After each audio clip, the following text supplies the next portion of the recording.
एक ऐसा देश जहां निर्वस्त्र घूमना एक आम बात है, जिससे किसी को कोई फर्क नहीं पड़ता।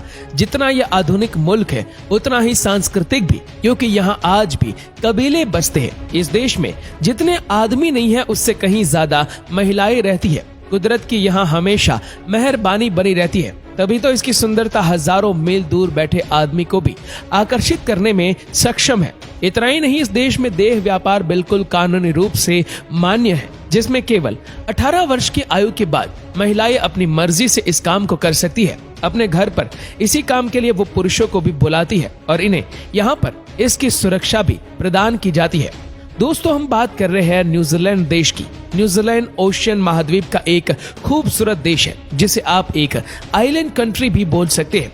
आपको ये बात जानकर हैरानी होगी कि न्यूजीलैंड को केवल आज से 400 साल पहले ही स्थापित किया गया था। यहाँ पर सबसे पहले माओरी संप्रदाय के लोग 1200 ईस्वी सन में आए थे और तब से आज तक न्यूजीलैंड में इनका विस्तार होता रहा है। इस देश की एक और खासियत है कि आप यहाँ समंदर से 128 किलोमीटर दूर नहीं जा सकते, क्योंकि इसके अधिकांश भाग में महासागर ही आता है। इस देश में एक शहर है ओटागो, जहाँ एक कार्दोना नाम की वैली है। यहाँ पर महिलाएं अपनी ब्रा उतारकर एक तार पर टांग देती है और फिर फोटोज खिंचवाती है। ये स्पॉट टूरिस्टों को काफी ज्यादा आकर्षित करता है।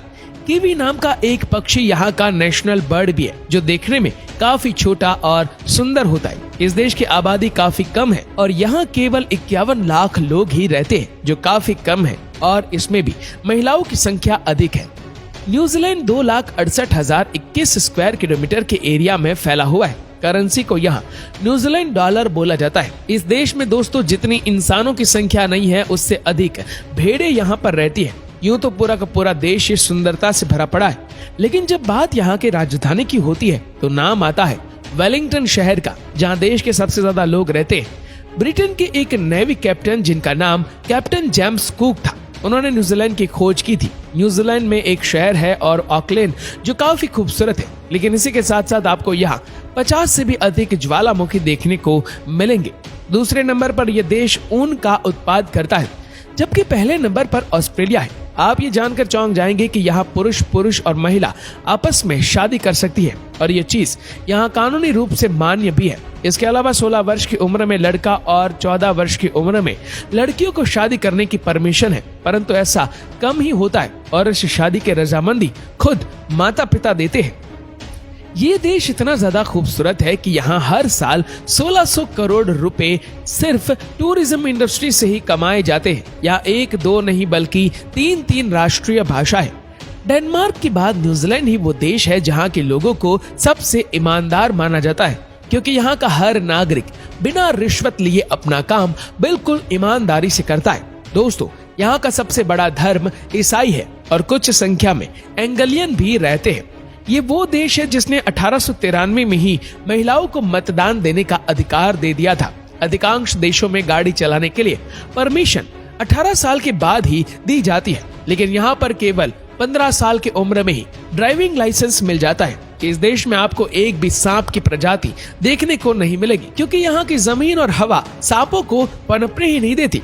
आज से लगभग 14 साल पहले इस देश को रहने के लिहाज से सबसे सुरक्षित और अच्छा माना गया है। दोस्तों, यहाँ के लोगों को कैंपिंग करना काफी पसंद होता है, जिसका मतलब होता है पैदल चलना, और इसी वजह से यहाँ के अधिकांश लोग स्वस्थ और फिट रहते हैं। न्यूजीलैंड में कई झीलें मौजूद है, लेकिन यहाँ एक नीले रंग की झील है जो कि दुनिया की सबसे साफ झील है, और इसमें 80 मीटर की गहराई तक आसानी से देखा जा सकता है। इस देश में ईस्टर, क्रिसमस, गुड फ्राइडे जैसे त्योहारों के दिन टीवी पर किसी भी तरह का विज्ञापन दिखाने पर रोक लगा दी जाती है। ये देश जल्दी किसी को वीजा भी नहीं देता। ऑस्ट्रेलिया के संविधान में न्यूजीलैंड को ऑस्ट्रेलिया का एक हिस्सा माना गया है, और न्यूजीलैंड को ये छूट दी गई है कि वो कभी भी ऑस्ट्रेलिया में शामिल हो सकता है। यहाँ के अधिकांश लोग यूरोप से आकर बसे हैं, और एक जमाने में यहाँ अंग्रेजों का काफी प्रभाव था। यही कारण है कि इंग्लैंड की रानी एलिजाबेथ को यहाँ की क्वीन माना जाता है।